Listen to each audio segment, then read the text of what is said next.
یہ جو گورنر کا پاور ہے انڈر آرٹیکل 105, پنجاب کے گورنر کی حد تک تو اس نے ڈیزالو نہیں کیا, تو کیا وہ بھی پابند ہوگا 105 کے مطابق ڈیٹ دینے کا؟ اور اگر وہ نہیں ہے تو کیا الیکشن کمیشن انڈر آرٹیکل 218 وہ ڈیٹ دینے کا پابند ہوگا؟ اگر وہ بھی نہیں دیتا ہے تو کیا پریزیڈنٹ آف پاکستان نے جو پاور ایکسرسائز کی ہیں انڈر سیکشن 57 سب سیکشن 1 کے تحت کہ وہ جنرل اسمبلی کے جنرل الیکشن کسی بھی اسمبلی کا, خواہ وہ پروونشل ہو خواہ نیشنل ہو, وہ ڈیٹ دے سکتا ہے after consultation with the election commission? کیا یہ جو آرڈر ہے پاس ہوا ہے یہ ویلڈ ہے, لافل ہے, in accordance with the constitution and accordance with the statute ہے یا نہیں ہے؟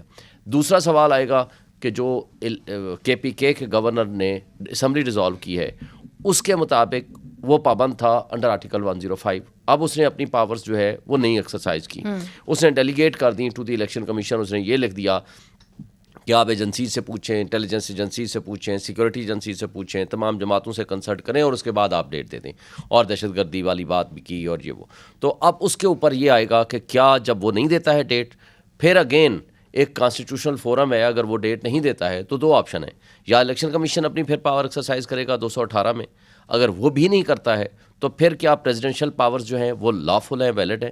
اور اگر یہ دونوں چیزیں غلط ہیں, صحیح نہیں ہیں, تو کیا گورنر کو پابند کیا جائے کہ وہ کوئی ڈیٹ دے یا عدالت از خود ڈیٹ دے دے؟ اب یہ ساری یہ جو ابہام ہے اس کو دور کرنا ہے کورٹ نے کہ کون ڈیٹ دے گا اور کون پابند ہے اور کس کی کمپٹنٹ اتھارٹی ہے. دیکھیں ایک اختلافی نوٹ جو جسٹس یحییٰ افریدی صاحب نے بھی دیا, مندوخیل صاحب, اس کے اندر انہوں نے کہا کہ کیونکہ کچھ ایسے کیسز ہیں جو لاہور ہائی کورٹ کے اندر, پشاور ہائی کورٹ کے اندر زیر التوا ہیں, جس طرح کہ intra court appeal election commission گئی ہوئی ہے لاہور ہائی کورٹ کے اندر اور معاملہ وہاں پہ سنا جا رہا ہے صوبوں کا, تو اگر ہم اس کے اوپر کوئی بھی فیصلہ کر لیتے ہیں تو ہم اثر انداز ہو جائیں گے لوور کورٹس کے اوپر, اور وہ شاید صحیح نہیں ہوگا. صحیح یہی ہوگا کہ پہلے ہم ان کا ویٹ کریں, وہاں پہ دیکھیں کہ کیا فیصلہ آتا ہے, پھر سپریم کورٹ میں معاملہ ہے. اس کے بارے میں آپ کیا کہیں گے, یہ جو اصول انہوں نے بنایا اس پہ بات کی؟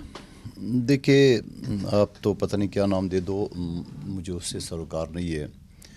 میں تو صرف اتنا کہنا چاہ رہا ہوں کہ آرٹیکل 95 کے تحت جو سو موٹو لیا تھا سپریم کورٹ نے, اور پھر اپنی سو موٹو کا دفاع کرنے کے لیے جب رات 12 بجے تک اسمبلی میں وہ ووٹ آف نو کانفیڈنس کا جو پروسیڈنگز ہے وہ نہیں ہوا, تو PTI والوں نے اپنی یہ گلو بٹوں کے ذریعے سوشل میڈیا میں جس طرح تضحیک آمیز کارٹون بنائے ہمارے آنریبل ججز کے, وہ دنیا نے دیکھ لیا. ٹھیک ہے, اس کے بعد جب شرین مزاری صاحبہ کا جب بیٹی جو کہ کوئی ممبر پارلیمنٹ بھی نہیں ہے, ان کے لیے جب اسلام آباد ہائی کورٹ رات 12 بجے کھلا تو پھر وہ ختم تھا, اور وہ کیس ختم بھی ہو گیا. اس کے بعد پھر یہی ریئرسل لاہور ہائی کورٹ کا ہوا تھا, لاہور رجسٹری کا ہوا تھا سپریم کورٹ میں, جب دیواریں پلانگ کی یہ ساری مخلوق گئی ہے, اور رجسٹرار جو وہاں پہنچا تھا ڈپٹی رجسٹرار یا جو بھی تھا, اور اس کے بعد جو پٹیشن پوچھا تو ابھی ٹائپ ہو رہی ہے. تو یہ سارے تماشے تو ہم نے دیکھ لیے ہیں, لیکن ایسی صورت میں میرا پہلا سوچ یہ ہے, کیا ضرورت تھی سپریم کورٹ کو ان ساری چیزوں میں کودنے کی؟ کیا ضرورت تھی سپریم کورٹ کو جب یہ پورا ریئرسل پچھلا گزر چکا تھا اس چیز میں ملز کے؟ کیا میں اس کو اب سو موٹو کہوں یا شعیب شاہین صاحب یا دوسرے کو پٹیشن کہوں؟ ابھی جیسا کامران مرزا صاحب نے کہا کہ وہ پٹیشن انہوں نے دائر کی ہے نا, جن کی دو پٹیشنز, ایک ان کی ہے. موقع تو دے دیا نا ان کو کورٹ جانے کا, موقع تو دے دیا پلیٹ فارم. آپ نے سو موٹو کے ذریعے پہلے اس کیس کو اسٹیبلش کیا ہے, پھر جب پٹیشن آپ کے پاس آ گیا, اب آپ کہہ رہے نہیں آپ پٹیشن نہ سنیں, آپ سو موٹو سن لیں. ٹھیک ہے نا, جو آپ نے بات کی ہے. دیکھو جو اصول کی بات ہے, میں دنیا میں جوڈیشل سسٹم میں پاکستان 140 میں سے 139 نمبر پہ, ایک رہ گیا نا, وہ بھی جلدی ہو جائے گا, زیادہ فکر کرنے کی ضرورت نہیں ہے. ہمیں اپنے ایز اے وکیل شعیب شاہین صاحب, کامران مرزا صاحب 18 لاکھ سے زیادہ, یہ پرانی فگر بتا رہا ہوں, مقدمات التوا کے شکار ہے, 50 سال سے مقدمات چل رہا ہے. کیا انہیں پہ توجہ دینے چاہیے یا سیاسی دنگل میں کودنے کی؟ رزلٹ کیا آئے گا؟ پیپلز پارٹی, نون لیگ اور جمعیت علماء اسلام وہ متفقہ طور پہ پہلے ہی اس کے اوپر خدشات ظاہر کر چکی ہے. اب رہ گیا ایک PTI, وہ ابھی انتظار میں شاید ان کے فیور میں ہو, جب ان کے فیور میں نہیں ہوگا تو سب سے پہلے وہ ان کے خلاف بولیں گے. تو ایسی صورتحال بنانے کے لیے کیا ضرورت تھی سو موٹو کی؟ اور پھر جب آپ کے بینچ خود ٹوٹ گیا, آپ کے بینچ کے اندر سے آوازیں اٹھ گئی ہے, آپ کے بینچ کے اندر لوگوں کے اوپر 3 بڑی پارٹیوں نے اعتراض کر لیا ہے, تو آپ یہ ساری چیزیں کیوں. پھر دوسری بات خیر آج تو وہ جو دو ججز جن کے اوپر جس کے اوپر اعتراض تھا وہ تو اب الگ ہو گئے. جنرل آپ کو ایک وہ دے دیا. میں آؤں گی آپ کی جانب پھر سے. میں چاہ رہی ہوں کہ جو آپ نے بات کی ہے نا یہ بڑی اہم ہے سو موٹو والی, کہ کیا ضرورت تھی کہ آپ سیاسی دنگل کے اندر گھس جاتے. تو کامران مرتضیٰ صاحب آپ کی رائے اس کے اوپر چاہوں گی. آپ کیا سمجھتے ہیں؟ آپ سینئر وکیل ہیں سپریم کورٹ کے, بار کاؤنسلس کو بھی آپ ریپرزینٹ کرتے رہے ہیں. تو یہ جو ایک جسٹس یحییٰ افریدی صاحب نے ایک نوٹ لکھا, اختلافی نوٹ لکھا, اور انہوں نے کہا کہ چونکہ یہ کیسز پہلے پشاور ہائی کورٹ کے اندر اور لاہور ہائی کورٹ کے اندر سنے جا رہے ہیں تو کیا ضرورت پڑ گئی کہ سپریم کورٹ کے اندر یہ سنے جائیں, چونکہ اب سپریم کورٹ کا جو بھی فیصلہ ہوگا ظاہر ہے وہ لوور کورٹس کے پر اثر انداز ہو جائے گا. وہ پٹیشنز جو نا وہ جو اپنا لاہور میں پینڈنگ ہے, اپیل ہے شاید آئی سی ہے, وہ انفرکچوس ہو جائے گی, اور اوریجنل سائٹ پہ جو ہے وہ میٹر پینڈنگ ہے پشاور ہائی کورٹ میں, وہ بھی انفرکچوس ہو جائے گا, کیونکہ سپریم کورٹ کا ادھر وے جو بھی فیصلہ ہوگا وہ بائنڈنگ ہو جائے گا. تو ہمارا اعتراض تھا اس بات پہ کہ پہلے جو ہے نا چونکہ دو مختلف ہائی کورٹس میں میٹر سب جوڈس ہے, اور اسی طرح سے پی ٹی آئی یا پی ٹی آئی سے متعلق لوگوں کی طرف سے آیا ہوا ہے, تو اس کو پہلے وہ کر لیں. مگر وہ میرٹ پہ چونکہ وہ پروسیڈ کرنے شروع کر دیا انہوں نے, حالانکہ فاروق نائک صاحب جو کہ لیڈ کاؤنسل ہیں وہ پولیٹیکل پارٹیز کی طرف سے, انہوں نے کہا کہ وہ مینٹینیبلٹی پہ ہم بات کرنا چاہ رہے تھے. انہوں نے کہا کہ نہیں بعد میں کرتے ہیں, تو وہ بعد میں کرتے ہیں. تو جب اب میرٹ شروع ہو گیا تو پھر میرا خیال ہے کہ اب اس کے بعد مینٹینیبلٹی جو ہے نا وہ اس کے پیچھے رہ گئی. اب جو کچھ بھی ہوگا میرٹ پہ ہوگا. سوال یہ تھا کہ یہ دیکھیے اس کو دو تین چیزیں جو ہے نا وہ مکس اپ ہو رہی ہیں, دو تین سوال ہیں جس کو جو ہے نا وہ عدالت نے آنسر کرنے ہیں. پارٹیز الیکشن سے نہیں بھاگ رہی, نہ ہم بھاگ رہے ہیں, نہ پیپلز پارٹی بھاگ رہی ہے, نہ مسلم لیگ نون بھاگ رہی ہے. ایک کنٹرڈکشن آ رہی ہے. ایک طرف تو الیکشن جو ہے نا وہ قانون یہ کہتا ہے, دستور یہ کہتا ہے کہ جی 90 ڈیز میں الیکشن ہونے چاہیے. دوسری طرف جو اسکیم ہے اس کی کانسٹیٹیوشن کی, وہ کیئر ٹیکر سیٹ اپ کے اس میں انڈر جو ہے نا یہ الیکشن کی بات کرتی ہے. تو کیئر ٹیکر سیٹ اپ جو ہے نا وہ اس وقت تو صوبے میں کیئر ٹیکر آ گیا, دونوں صوبوں میں آ گیا, مگر وفاق میں جو ہے نا وہ پولیٹیکل گورنمنٹ ہے. پھر فرض کر لیجئے کہ اس کے بعد کل گورنمنٹ آتی ہے, یہاں پہ صوبوں میں کوئی الیکشن ہو جاتے ہیں, ظاہر ہے 5 سال کے لیے ہوں گے, تو وہ پھر وہاں پہ سیاسی حکومت ہوگی, اور جب وہاں سے قومی اسمبلی کا الیکشن کل اکتوبر میں ہوگا تو پھر اس میں جو ہے نا وہ کس طرح سے وہ کیئر ٹیکر سیٹ اپ ہوگا. تو اس کے ساتھ ساتھ مردم شماری شروع ہو گئی ہے. مردم شماری جب شروع ہو گئی ہے, یہ موجودہ الیکشن 2 صوبوں کا جو ہے یہ ہو رہا ہے پرانی مردم شماری کے تحت. نیا الیکشن اور قومی اسمبلی کا الیکشن ہوگا اگلی نئی مردم شماری کے تحت. تو ایسے کویسچنز ہیں جہاں پہ جو ہے نا وہ اس کو آنسر نہیں کر رہا کانسٹیٹیوشن. تو یہ معاملہ طے ہونے ہیں, تو یہ عدالتوں میں سپریم کورٹ طے کرے الٹیمیٹلی. جی چونکہ ایک آپ کی کیا انڈرسٹینڈنگ ہے کہ جسٹس اطہر منلہ نے جو ایک سوال اٹھایا تھا کہ کیا قانونی تقاضے پورے کرتے ہوئے یہ دونوں اسمبلیز ڈیزالو ہوئی ہیں کہ نہیں, وہ جو معاملہ ہے وہ اب ختم ہو گیا, انفریکچوس ہو گیا, چونکہ سو موٹو کیس بھی جو ہے وہ بھی ختم ہو گیا. میرا خیال ہے یہ بھی ریز ہونا چاہیے. ایسا ہے نا کہ اب ہم پولیٹیکل پارٹیز ہیں نا, میں خود ایک پولیٹیکل پارٹی ہوں, دوسری بھی مندوخیل صاحب کی بھی ایک پولیٹیکل پارٹی ہے, اور نون والے بھی ایک پولیٹیکل پارٹی ہے. بعض چیزیں جو ہے نا وہ ہم نہیں کہہ سکتے یا ہم آرگیو نہیں کر سکتے, گو کہ وہ قانونی ہیں. اب یہ 20 ایک سوال ہے کہ جو 2 اسمبلیاں ڈیزالو ہوئی ہیں وہ ایلین ٹو دی ہاؤس کے کہنے پہ ہوئی ہیں. اب ایلین ٹو دی ہاؤس کے کہنے پہ 2 اسمبلیاں ڈیزالو ہو سکتی ہیں. دیکھیے یہ خود سپریم کورٹ کہہ چکی ہے. ایک بات واضح کر دیں کہ کیا سپریم کورٹ اس سوال کے اوپر کوئی بات بھی کرے گی کہ نہیں کرے گی, مطلب یہ زیر بحث آئے گا کہ نہیں آئے گا؟ میرا خیال ہے کہیں سے یہ ایشو ریز ہونا چاہیے, اور اس ایشو پہ جو ہے نا فائنڈنگ لینی چاہیے کہ کیا کوئی اجنبی جو ان دونوں ہاؤسز کے لیے اجنبی ہے اور وہ کہہ دے, یا کسی انا میں پھنسا ہوا ہو یا کسی ضد میں اڑا ہوا ہو, اور وہ کہے کسی کو, اپنے ساتھیوں کو, دوستوں کو, اور اس طرح سے کہہ کہ اسمبلیاں 2 ڈیزالو کرا دے, اور جو کہ ایک سیکرڈ وہ ہے، اس میں ایک مقدس جو ہے نا حق ہے، تو کیا اس کو جو ہے نا وہ اس طرح سے کر لینا چاہیے؟ اس پہ بھی سپریم کورٹ اگر باقی بیلٹ پہ سن رہی ہے تو اس ایشو کو میرا خیال ہے سننا چاہیے اور کسی دوست کو اس کو ریز بھی کرنا چاہیے۔ اچھا، یہ آپ نے کہا کہ کسی دوست کو ریز کرنا چاہیے، ظاہر ہے پی ڈی ایم کے جو وکیل ہیں فاروق ایچ نائک صاحب بہت اچھے وکیل ہیں، وہ بھی آج عدالت کے اندر تھے، شعیب شاہین صاحب بھی عدالت کے اندر تھے۔ ناظرین، یہ بڑا اہم سوال ہے کہ جس طرح کہ جسٹس اطہر من اللہ نے اپنے اختلافی نوٹ میں یہ پوچھا ہے کہ کیا جو دونوں اسمبلیاں ہیں وہ قانون کے تقاضے پورے کرتے ہوئے ہی ڈیزالو ہوئی تھیں کہ نہیں ہوئی تھیں، یہ سوال انہوں نے کیا ہے۔ پاکستان میں بہت کچھ ہوا ہے، یہ تو نہیں ہونے جا رہا کہ جو اسمبلیز ڈیزالو ہوئی ہیں ان کو پھر سے جو ری انسٹیٹ کر دے عدالت، کیا یہ ہو سکتا ہے؟ یہ ہم پوچھیں گے اپنے پینلسٹ سے وقفے کے بعد۔ ویلکم بیک ناظرین، بریک سے پہلے میں نے یہ سوال کیا تھا کہ پاکستان کے اندر ہم نے بہت کچھ دیکھا ہے، کیا یہ بھی ہم دیکھ سکتے ہیں جس طرح کہ جسٹس اطہر من اللہ نے ایک سوال اٹھایا، اور وہ سوال یہ ہے کہ کیا جو دونوں صوبائی اسمبلیز تھی پنجاب اور خیبر پختونخوا کی، وہ قانونی تقاضے پورے کرتے ہوئے ہی تحلیل ہوئی تھیں کہ نہیں ہوئی تھیں؟ کیوں شعیب شاہین صاحب، آپ کی پٹیشن اب بینچ کے سامنے ہے، جو بینچ کل 9:30 بجے پھر سے سنے گا، کیا یہ اس کے اوپر آپ نے کہا کہ بحث نہیں ہوگی، مگر کامران صاحب کہہ رہے ہیں کہ اس کے اوپر بحث ہو سکتی ہے؟ دیکھیں، وہ یہ کہہ رہے ہیں کسی دوست کو اس پہ بحث کے لیے لے جانا چاہیے یا بحث کرانی چاہیے تاکہ کوئی کورٹ اس پہ ورڈکٹ دے، لیکن میری ہمبل ویو میں یہ ہے کہ چونکہ یہ نہ تو پٹیشن کا حصہ ہے، نہ تو کسی نوٹ کا حصہ ہے، اور نہ ہی اس وقت جس جج صاحب نے ایک اضافی نوٹ دیا تھا وہ اس وقت بینچ کا حصہ ہے، نہ ہی کورٹ اس کے اوپر آرگومنٹس کر رہی ہے۔ ہاں، اگر پی ٹی ایم کو دوست کو بحث کرنا چاہیں تو پروبیبلی کورٹ اس کا آنسر کرے، لیکن میرا خیال ہے کہ اس وقت یہ آنسر نہیں کیا جائے گا۔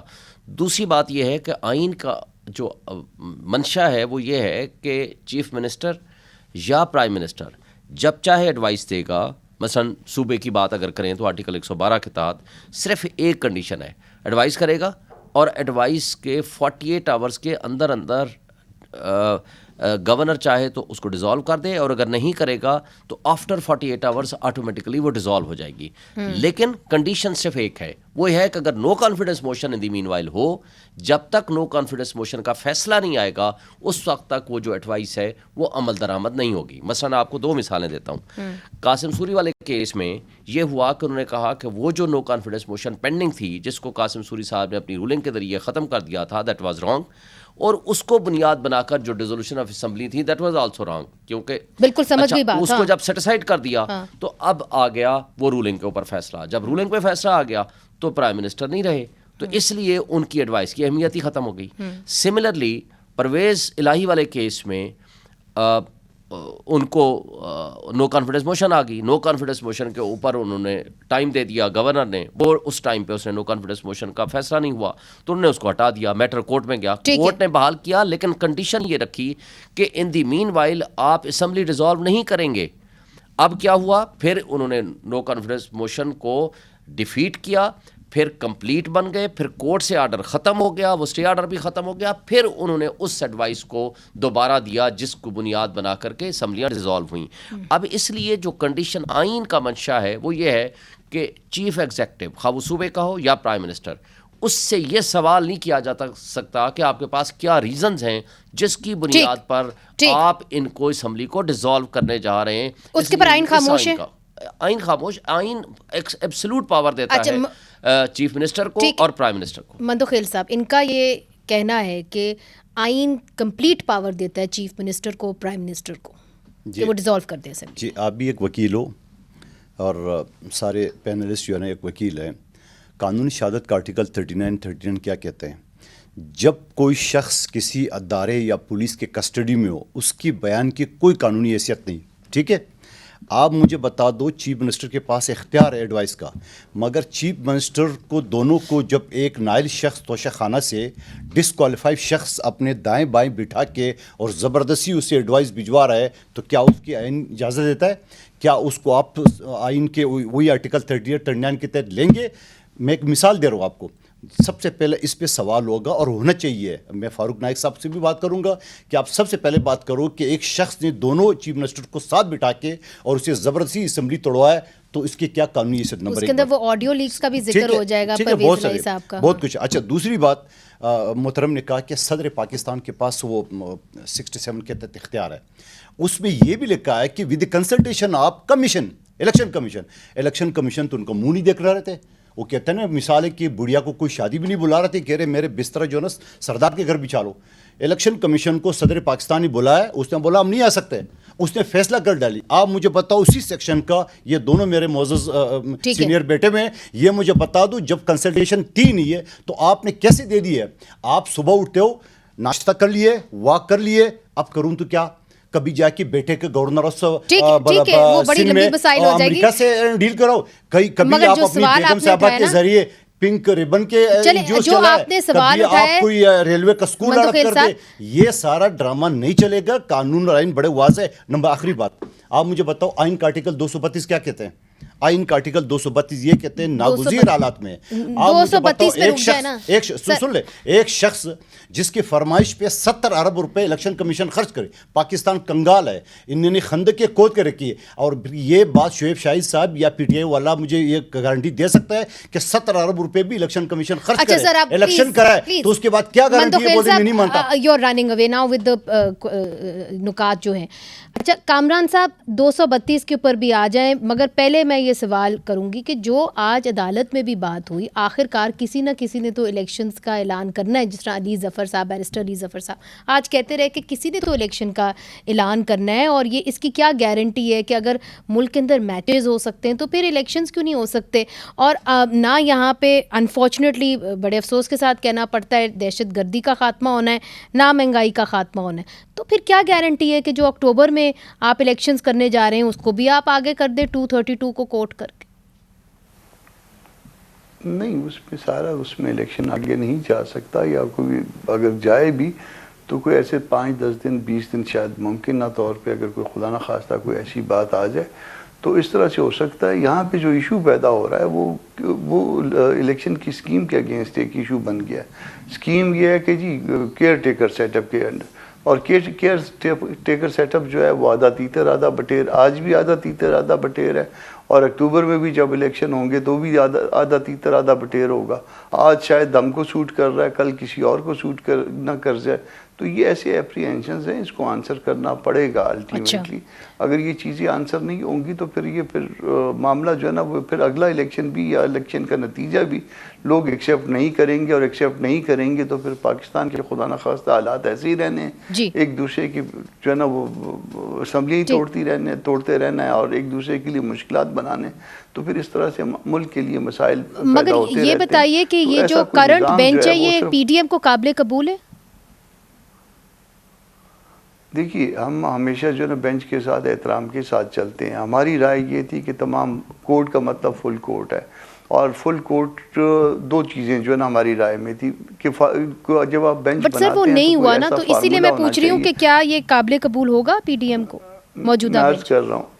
میں عرض کر رہا ہوں کہ دو باتیں ہو سکتی ہیں. یا تو فل کورٹ ہوتی تو مناسب ہوتا, زیادہ بہتر ہوتا, یا اگر کوئی سینیارٹی کے حساب سے ہونے ہیں تو پھر 1 سے 5 ہیں, اگر 5 ہے تو 1 سے 5, اگر 9 ہے تو 1 سے 9, اگر 11 ہے تو 1 سے 11, مطلب کوئی اس کے ریزن جو ہے نا وہ آپ کو سمجھ آنی چاہیے. تو بہرحال یہ چونکہ اب ڈسکریشن ہے چیف صاحب کا, اس میں ہم صرف ادب سے عرض ہی کر سکتے ہیں. ٹھیک. تو ناظرین ایک اور بات بھی آپ تینوں کے سامنے رکھوں گی کہ جیل بھرو تحریک بھی جو ہے اس وقت وہ جاری ہے پاکستان تحریک انصاف کی, اور لگ بھگ 80 سے زائد جو ہیں لوگ انہوں نے جیلیں بھری ہیں. ایک سینیٹر ولید اقبال صاحب پاکستان تحریک انصاف کے, ان کو بھی لیا جیل جو ہے وہ بھیجا گیا ہے. ان کی والدہ ایک بہت ہی معروف قانون دان ہے جسٹس ناصرہ اقبال صاحبہ, ان سے ایک digital media plate form voicepk.net نے ان کے بیٹے کے بارے میں, ولید اقبال کے بارے میں پوچھا, تو انہوں نے کیا کہا یہ آپ کو دکھاتے ہیں.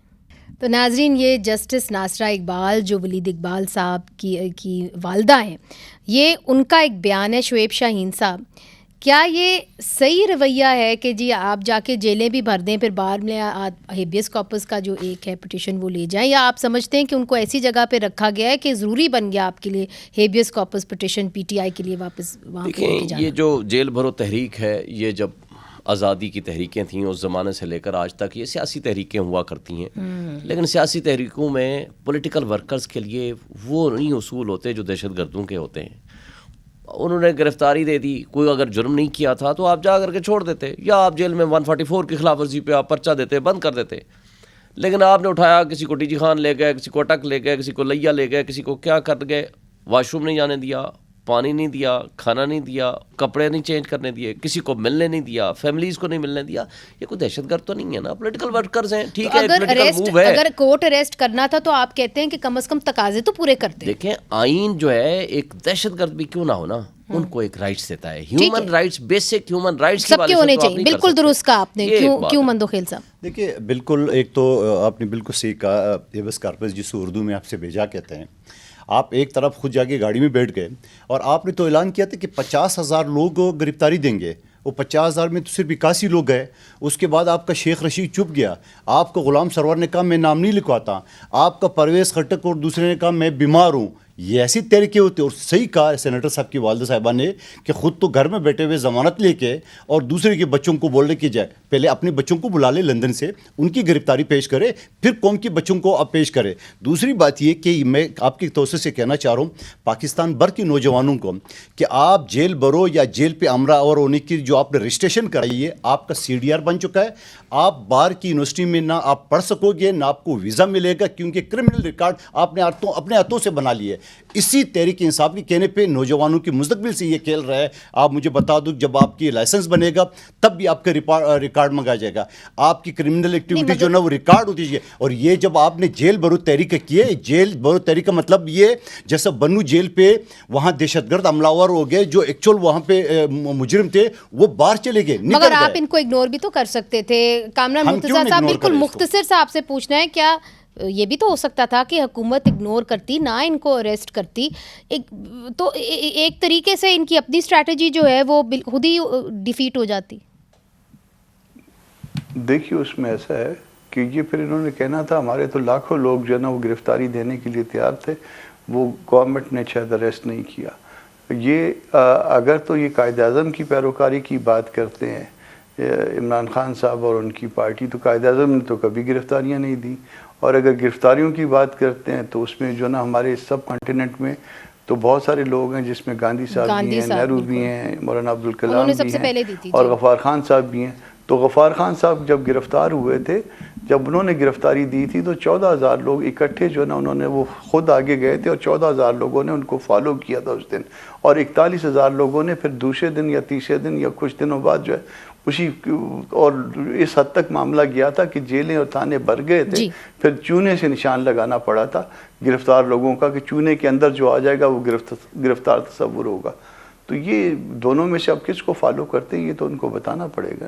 ٹھیک، تو ناظرین ادھر ایک وقفہ شامل کرتے ہیں، مگر اس کے بعد ہم آپ کو دکھائیں گے کہ پاکستان میں بہت کم ایسی چیزیں جو تاریخ میں پہلی دفعہ ہوتی ہیں، مگر کل رات کو کچھ ایسا ہی ہوا کہ پہلی دفعہ پاکستان کے اندر ایک جنرل ریٹائرڈ کو جو ہے ریٹائرڈ جنرل کو ان کے گھر سے گرفتار کر لیا گیا. پاکستان کی تاریخ میں یہ پہلی دفعہ ہوا ہے کہ ان کو جو نفرت انگیزی پھیلانے کے اوپر جو یہ الزام ہے ان کے اوپر، اس کے اوپر گرفتار کیا گیا ہے اور اداروں کے خلاف اکسانے کا مقدمہ بھی ان کے اوپر درج ہوا ہے.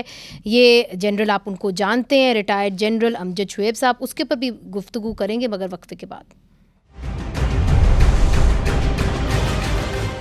آج اسلام آباد کی ڈسٹرکٹ اینڈ سیشن جج نے لیفٹیننٹ ریٹائرڈ جنرل امجد شعیب کو اداروں کے خلاف اکسانے اور نفرت پھیلانے کے مقدمے میں 3 روزہ جسمانی ریمانڈ پر پولیس کے حوالے کر دیا ہے. تھانہ رمنا میں مجسٹریٹ اویس خان کی مدعیت میں درج FIR میں ان کے خلاف تعزیرات پاکستان کی دفعات 153 اور 505 کے تحت مقدمہ درج کیا گیا ہے. 153A نفرت انگیزی پھیلانے کی دفعہ ہے جس کی سزا 5 سال قید و جرمانہ ہے، جبکہ دفعہ 505 اداروں کے خلاف اکسانے کی دفعہ ہے اور اس کی سزا 7 سال اور اور جرمانہ ہے. لیفٹیننٹ جنرل ریٹائرڈ امجد شعیب کو مبینہ اشتعال انگیز بیان پر اسلام آباد سے گرفتار کیا گیا ہے. آپ اپنی اسٹریٹجی ورک آؤٹ کریں جس میں کہ حکومت کو مثال کے طور پہ اگر آپ کے کہنے پہ آج آپ کہتے ہیں کہ جی کل سرکاری دفتر اسلام آباد میں سرکاری دفتروں میں کوئی نہیں جائے، اور اگر آپ کے کال پہ لوگ نہیں جاتے